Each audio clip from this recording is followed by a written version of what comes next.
Welcome to the channel. Today we explore one of history's most dramatic engineering failures. November 7th, 1940. A wind of just 42 miles per hour strikes the third longest suspension bridge in the world. But this is no ordinary storm, and this is no ordinary bridge.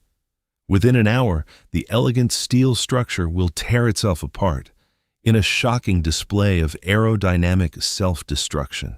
On the morning of November 7th, 1940, the Tacoma Narrows Bridge began its final, violent dance. Caught in a steady wind, its usual vertical undulations gave way to a terrifying new motion, a severe, twisting oscillation.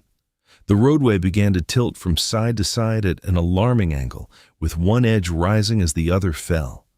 For an hour, the torsional motion grew in intensity.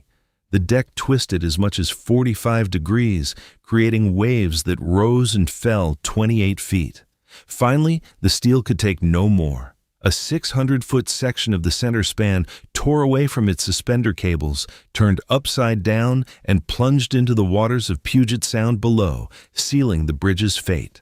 When it opened on July 1st, 1940, the Tacoma Narrows Bridge was a marvel of modern engineering. With a main span of 2,800 feet, it was the third longest of its kind.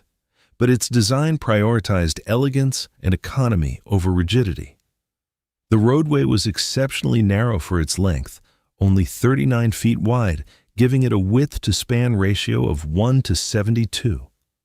Instead of deep, rigid trusses, the design used shallow, 8-foot-deep solid plate girders along the sides of the deck. This created a long, thin, and extraordinarily flexible structure, one whose response to the region's powerful winds had not been fully anticipated. The bridge was unstable from the very day it opened to traffic. Even moderate winds caused the deck to rise and fall in rhythmic vertical waves, earning it the nickname Galloping Gertie. The motion was so pronounced that engineers quickly attempted to mitigate it. They installed tie-down cables, anchoring the deck to massive 50-ton concrete blocks on the shore. Hydraulic buffers were also added at the towers to act as shock absorbers, but these fixes were not enough to tame the bridge's inherent aerodynamic instability, which was a sign of the catastrophic failure to come. The collapse was not caused by the sheer force of the wind, but by a phenomenon called aerodynamic instability. The solid plate girders acted like an airfoil, creating pressure differences as wind passed over and under them. This induced an initial vertical oscillation. On November 7th, this motion transitioned into a more destructive twisting or torsional flutter. The frequency of wind eddies vortexing off the structure matched the bridge's natural torsional frequency. This created a self-sustaining oscillation. The bridge's own twisting motion amplified the aerodynamic forces, which in turn made the twisting even more violent until the structural components failed under the repeated stress. Within an hour, the bridge's entire 800-foot center span was gone, leaving only the two massive towers standing amidst a tangled wreck of steel cables. The side spans, having lost the tension from the main span, sagged violently and were heavily damaged. Miraculously, there were no human fatalities. The bridge had been closed to traffic shortly after the severe twisting began. The only life lost was a Cocker Spaniel, Tubby, who was left in a car abandoned on the bridge. The collapse of such a major structure after only 4 months of service was a profound shock to the engineering community. The investigation, conducted by the Federal Works Agency, concluded that the bridge had ample strength for static loads like gravity and steady wind pressure. The failure was entirely due to the unprecedented and excessive oscillations caused by wind.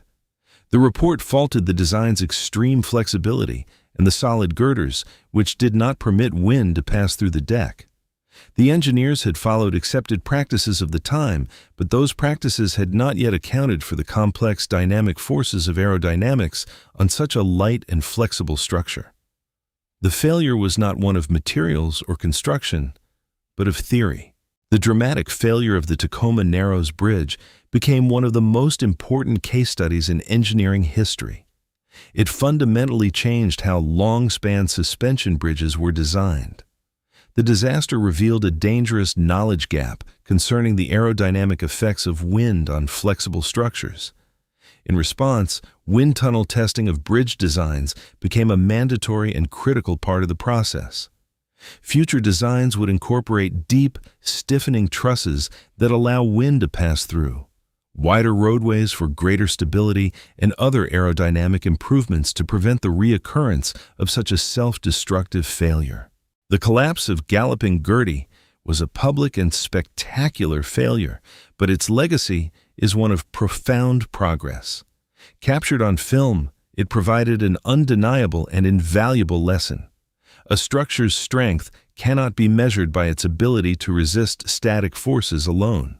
The dynamic, rhythmic, and often invisible forces of aerodynamics must be understood, respected, and engineered for.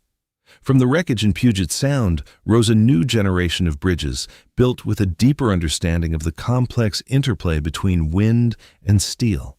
The 1940 Tacoma Narrows Bridge stood for only 4 months, but the lessons learned from its failure have ensured the safety and stability of countless bridges across the globe for decades to come.